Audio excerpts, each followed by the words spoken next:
Il est temps de créer notre première séquence. Alors là, vous avez plusieurs solutions. La première, vous pouvez faire ici un clic sur cette petite icône qui ressemble, on dirait, une page cornée. En cliquant dessus, vous avez la possibilité de créer plusieurs éléments supplémentaires. Nous, ce qui nous intéresse, c'est une séquence. Alors quand vous passez par cette façon de faire, voici ce qu'il vous propose. Il vous propose des préconfigurations de séquences. Et alors là, c'est la jungle. Là, vous savez pas trop quoi prendre. Est-ce que je prends un Canon XF? Est-ce que je prends plutôt du digital SLR? Est-ce que je prends un DVC Pro HD? Qu'est-ce que c'est que ces trucs-là? C'est un petit peu compliqué. Alors, effectivement, si vous savez en quoi vous avez tourné, quel est le format que vous avez tourné, quel est le codec que vous avez utilisé et quel est le type de caméra que vous avez utilisé, vous pouvez bien sûr prendre un Canon, on pourrait dire un 1080 et prendre ce format-là. Ça, c'est très bien pour ceux qui connaissent. Ceux qui connaissent pas, c'est un petit peu compliqué. Alors du coup, voilà ce que l'on a. Je vais annuler cette option. J'ai une option un petit peu pratique, feignante si vous voulez, mais on sera obligé quand même de paramétrer certaines petites choses. Un exemple. Déjà, il faut connaître un petit peu vos formats vidéo. Quels sont les formats vidéo sur lesquels vous avez tourné, quels sont les codecs que vous avez utilisés. Donc je vais prendre un petit peu voilà, le dossier par exemple Rush, champ. Et dans le Rush champ, on a des fréquences d'image qui sont de 23 976. On en a d'autres à 59 94. Apparemment, j'ai ces deux formats-là. En tout cas, ces deux fréquences d'image. Au niveau des informations vidéo, nous sommes ici sur du 1920, 1280 sur 720 et le codec vidéo que j'ai ici est de H264. Donc ça a été tourné en MP4, H264. Donc deux types de vidéos, en quelque sorte. On a des vidéos en, on va dire, 50 images secondes et d'autres en 30 images secondes, mais avec deux formats vidéo. Alors quel est le montage que je dois faire? Quelle est la séquence que je dois faire? Ben, en théorie, on essaie de monter avec un format HD. Ce qu'on appelle le format HD, c'est 1920 sur 1080. On a un ratio de pixels carré, donc 1,0. Et ensuite, le codec, ce sera à nous d'utiliser le codec en sortie, on verra un petit peu ça. Donc, eh bien moi, je vais créer une séquence, on va dire une séquence en 23 976 1920 par 1080 avec un codec H264. Il faudra faire attention parce que si je veux intégrer des éléments vidéo qui proviennent de la fréquence 60 Hz ici en 1280 sur 720, on aura sûrement une vidéo un peu plus petite. Donc ça, on essaiera de voir comment on peut s'en sortir. Mais en tout cas, voilà, je pense que le montage que je vais faire ici sera un montage en HD.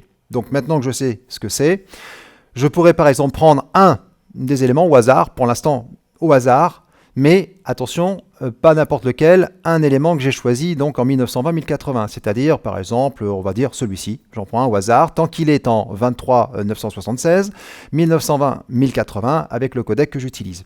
Et à partir de ce moment-là, je peux faire un clic droit sur cet élément-là, et je vais trouver ici une nouvelle séquence à partir de l'élément. C'est-à-dire que là, il va prendre tous les paramètres de cet élément-là, et il va vous créer une séquence avec ces paramètres. On va le vérifier tout de suite. Je crée une nouvelle séquence à partir de l'élément.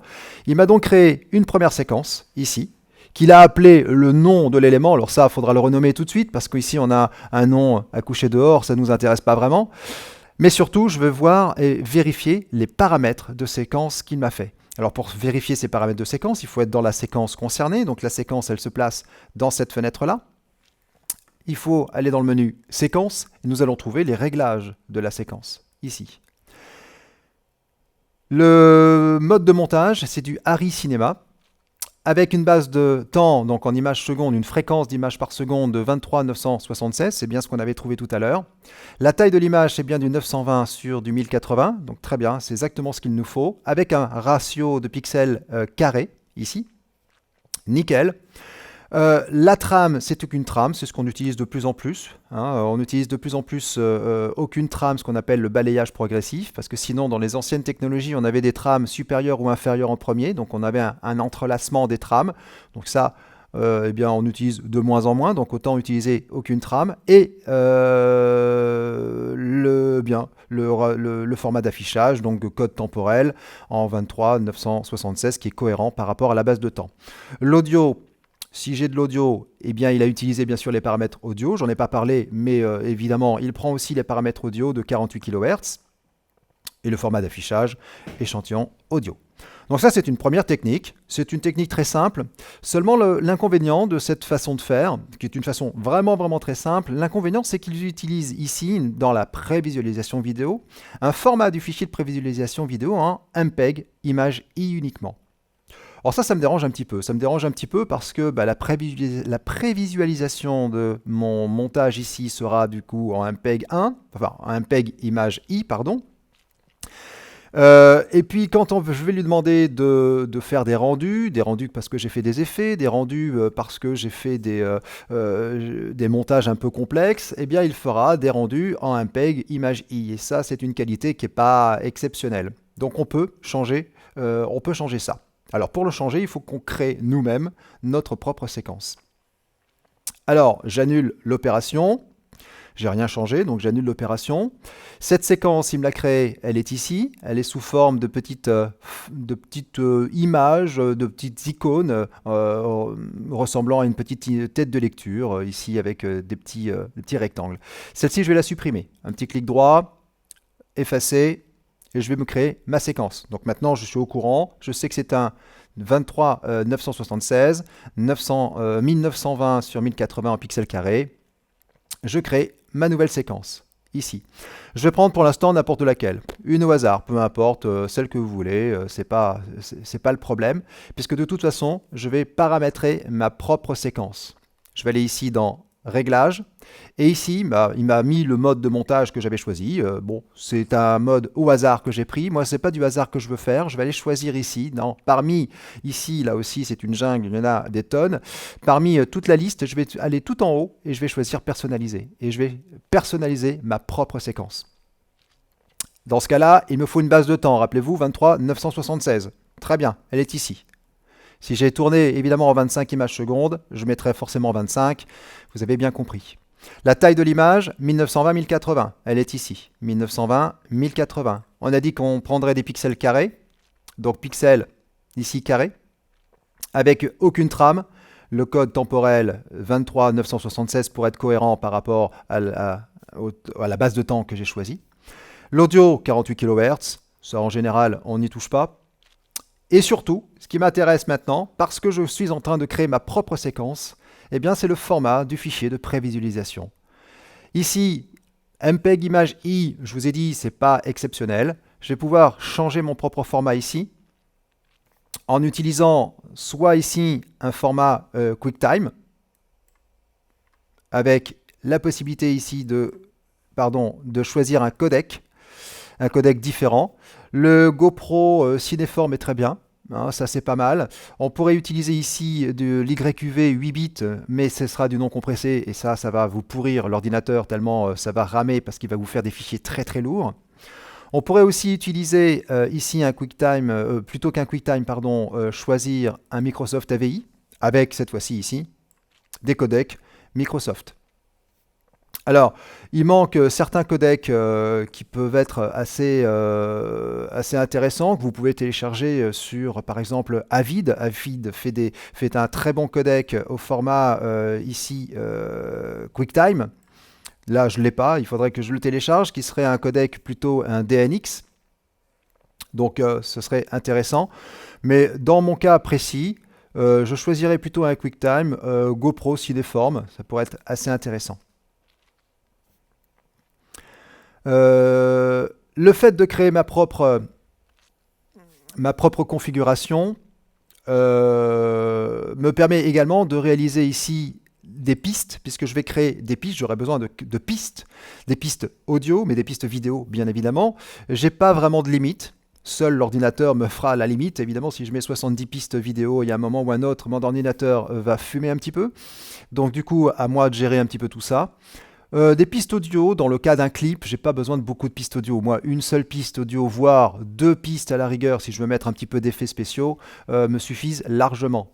Donc je peux choisir ici de mettre aucune piste audio, c'est-à-dire ici, je vais choisir de supprimer la piste 3. Ici, audio, hop, j'enlève. Audio 3, j'enlève. Même d'ailleurs, voilà, je veux 2 pistes, ça suffit largement. Audio 1, audio 2. Les pistes standards, on va rester sur du standard au niveau des pistes. Le panoramique au centre, et puis le volume, on le mettra, de toute façon, ça sera modifiable à tout moment. Au niveau des pistes vidéo, vous les avez ici. 3 pistes vidéo, c'est pas mal, ça semble peut-être un petit peu limite. On pourrait mettre 4 pistes, mais de toute manière que j'ai mis 1 piste, 2 pistes, 5 pistes, on pourra revenir à tout moment dans cette fenêtre. Mettons, laissons 3 pistes par exemple. J'ai pas fini, je pourrais revenir ici dans les paramètres, donc les réglages, un format de montage qui est vraiment très intéressant. Du coup, je vous avais parlé du codec ici en DNX que je n'ai pas, mais ce que vous pouvez faire, c'est utiliser, pourquoi pas, au niveau de mode de montage, non pas personnaliser, mais choisir un format, un mode de montage qui utilise justement ce codec DNX. Et là, vous allez en trouver, par exemple, le DNX 1080p ici. Si je choisis celui-ci, vous allez vous retrouver avec justement les paramètres que l'on a choisis dès le départ, c'est-à-dire le 23 976. Voilà, donc avec cette préconfiguration, vous êtes tranquille. Vous êtes sur je dirais un format QuickTime GoPro Cineform. C'est pas le meilleur, mais en tout cas, ça peut très bien marcher. Moi, je vous conseille plutôt, dans le mode de montage, si votre ordinateur le permet, d'utiliser non pas personnalisé, mais au contraire justement un DNX ici. C'est vrai que je n'ai pas le codec QuickTime DNX, mais par contre, Premiere propose de faire du montage en natif DNX.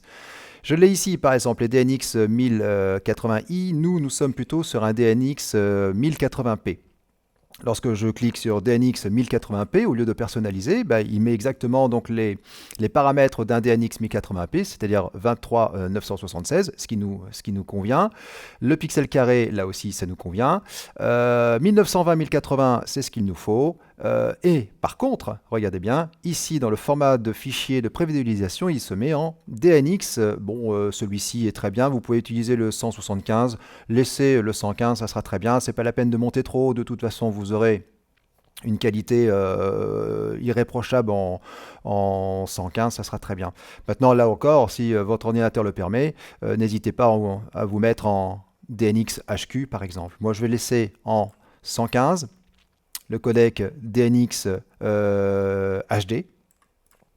Et là, je suis sur une configuration parfaite.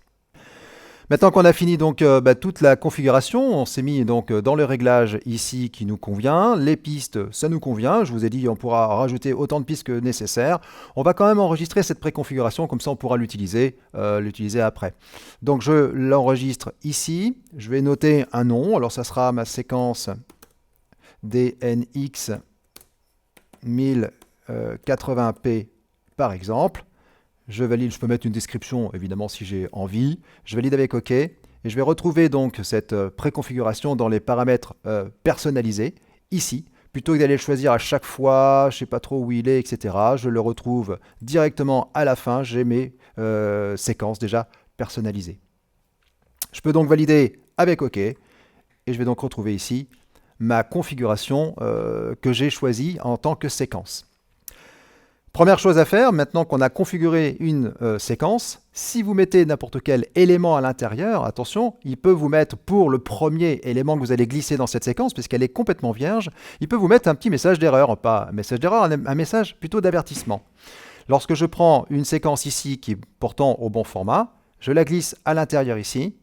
Ici, tout va bien, j'ai aucun problème, je suis au format qui a été prévu par la séquence, mais si maintenant j'annule l'opération avec CTRL-Z par exemple, comme ça je reviens sur la préconfiguration d'avant, si maintenant je prends un autre format qui n'est pas le même, celui-ci, un 1280 par exemple 720, là, il va sûrement me mettre un petit message d'avertissement m'indiquant attention, le format que je suis en train de placer dans ma séquence de montage n'a pas les mêmes paramètres. Qu'est-ce que je fais? Est-ce qu'il me propose de conserver les réglages existants, c'est-à-dire conserver le format DNX que j'utilise? Ça serait plutôt ce qu'il faudrait que je fasse. Ou alors au contraire, modifier les réglages d'une séquence, c'est-à-dire modifier les réglages que je viens de créer pour justement faire une séquence en format 1280, 720 par 720, avec par contre cette fois-ci une fréquence d'image à 59 images par seconde. Donc dans mon cas, je préférais bien évidemment conserver les réglages existants. Du coup, je reste sur le format DNX 1920-1080, mais par contre j'ai choisi un autre format complètement différent, donc il s'est adapté à cette séquence.